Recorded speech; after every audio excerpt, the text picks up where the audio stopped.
श्री कृष्णा दोस्तों, किशोरी क्रिएशन से मैं सपना शर्मा आप सभी का हार्दिक स्वागत करती हूँ आपके अपने चैनल पर।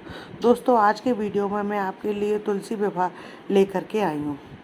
मंगलम भगवान विष्णु मंगलम गरुड़ध्वज मंगलम पुंडरीकाक्षय मंगलास्तनो हरि। हर शुभ कार्य की शुरुआत करने से पहले इस मंत्र का जाप करना चाहिए। पूजा, विवाह, आरती के समय इस मंत्र का जाप करने से सब कार्य शुभ होते हैं। शांताकारम भुजंग शयनम पद्मनाभम सुरेशम विश्वाधारम गगन सदृशम मेघवर्णम शुभांगम लक्ष्मीकांतम कमल नयनम योगिर्विज्ञान निगम्यम वंदे विष्णु भव्यहरम सर्वलोकैकनाथम। यह विष्णु पूजन मंत्र है। इस मंत्र को विष्णु शांताकारम मंत्र भी कहा जाता है। सामान्यतः भगवान विष्णु की पूजा जो है इसी मंत्र से की जाती है। जो इस मंत्र का नियमित जाप करता है वह निडर बन जाता है, क्योंकि यह मंत्र अवास्तविक दुनिया के डरों से बाहर निकालने का काम करता है। मंत्र का जाप सुबह जल्दी उठकर करना चाहिए। भगवान की मूर्ति के सामने घी का दीपक जलाकर भगवान को पानी व प्रसाद प्रस्तुत करना चाहिए और इस मंत्र का जाप करना चाहिए। 30वें अध्याय में जो हम तुलसी विवाह की विधि जानेंगे। कन्यादानम महादानम सर्वदानेति दुर्लभम, अर्थात कन्यादान सभी दानों में जो है दुर्लभ महादान है। दोस्तों, हम जितने भी प्रकार के दान करते हैं उसमें कन्यादान जो है एक महादान बताया गया है। कन्यादान के फलस्वरूप मनुष्य को अच्छे फल की प्राप्ति होती है। देववत जिस मनुष्य को कन्या का सुयोग जीवन में प्राप्त नहीं होता है, ऐसे लोग कन्यादान रूपी फल को प्राप्त करने के लिए श्री तुलसी जी को अपनी कन्या मानकर उनका विवाह शालिग्राम रूपी नारायण जी से करते हैं। आइए जानते हैं तुलसी विवाह कब और कैसे करना चाहिए। तुलसी विवाह का सबसे महत्वपूर्ण समय जो है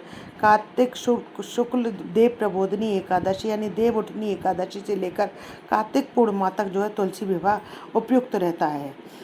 विवाह के लिए उपयुक्त नक्षत्र मिलने पर ही यह विवाह किया जाता है। सर्वप्रथम तुलसी विवाह के हेतु मनुष्य विवाह की तिथि से कम एक दिन पूर्व जंगल से मंजरी युक्त तुलसी लाकर सुंदर सुसज्जित तुलसी क्यारे या गमले में स्थापित कर दे। आपके घर में तुलसी है तो फिर आप अपने घर से ही की तुलसी का ही विवाह करें। आपको बाहर से तुलसी लाने की आवश्यकता नहीं है। फिर वेदता आस्तिक नित्य नैमित्तिक कर्म परायण सद्गुण संपन्न ब्राह्मण को वरपक्ष के रूप में चुने, क्योंकि सदाचारहीन ब्राह्मण को वरपक्षीय बनाने अथवा एक से अधिक ब्राह्मणों को एक ही तुलसी के लिए अनेक नारायण सहित वरपक्षीय बनाने का दानदाता को दारुण नरक की प्राप्ति होती है। अतः सद्गुण संपन्न गो तुलसी के सेवक ब्राह्मण को ही वर पक्ष में चुने। विवाह के हेतु वर वरण के निमित्त शुभ मुहूर्त में नारायण यानी शालिग्राम को वरण करने जाए। वरण के लिए टीका का सामान, मिष्टान, वस्त्राभूषण, वर पक्षीय ब्राह्मण के लिए वस्त्राभूषण ले जाए और वर वरण की रीति के अनुसार रस्म करे। पक्षीय ब्राह्मण या आचार्य के कन्या रूपी तुलसी को गोद में टीके की सभी वस्तुएं आभूषण सहित भेजे।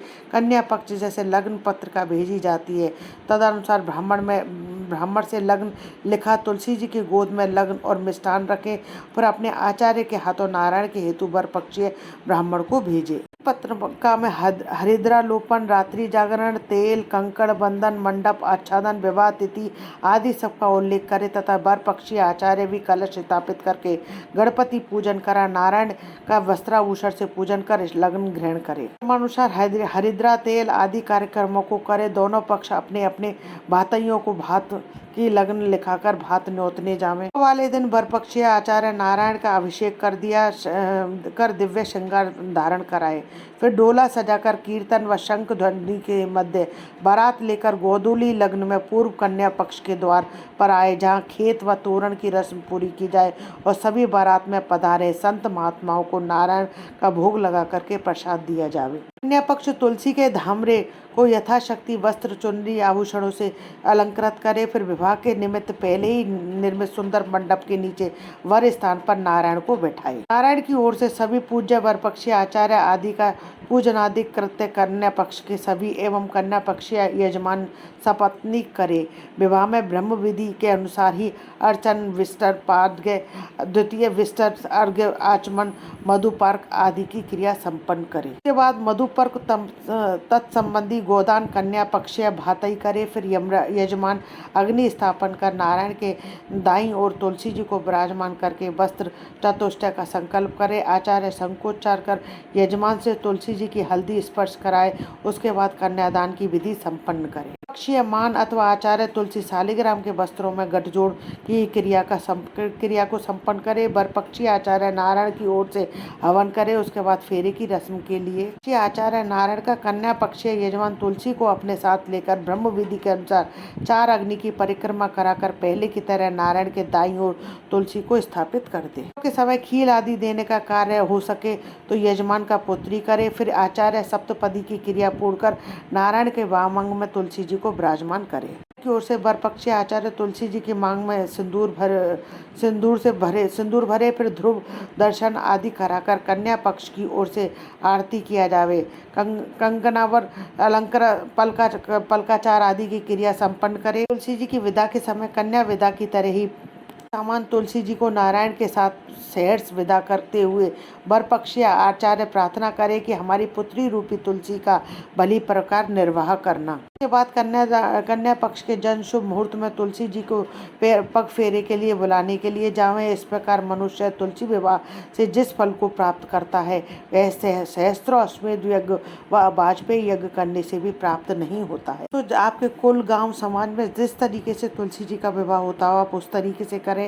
जिस तरीके से आप अपने बच्चों के विवाह करते हो उसी तरीके से जो है आप अपने तुलसी जी का विवाह करें। दोस्तों ये जरूरी नहीं है कि कन्या न होने पर ही तुलसी जी का विवाह किया जाए। भगवान की कृपा प्राप्त करने के लिए जीवन में तुलसी जी के विवाह के अक्षय फल को अवश्य प्राप्त करें। श्री कार्तिक मास महात्म में 30वां अध्याय संपूर्ण। दोस्तों इसी के साथ पद्म पुराण में वर्णित कार्तिक महात्म में संपूर्ण हुआ। यदि आपको मेरा ये वीडियो पसंद आए तो प्लीज़ मेरे वीडियो को ज़्यादा से ज़्यादा लाइक और शेयर करें। यदि आपने अभी तक मेरे चैनल को सब्सक्राइब नहीं किया है तो उसे सब्सक्राइब करना ना भूलें। पास ही में बेल आइकन को दबाएं जिससे मेरे आने वाले हर नए वीडियो का नोटिफिकेशन आपको मिल जाए। जय श्री कृष्णा दोस्तों।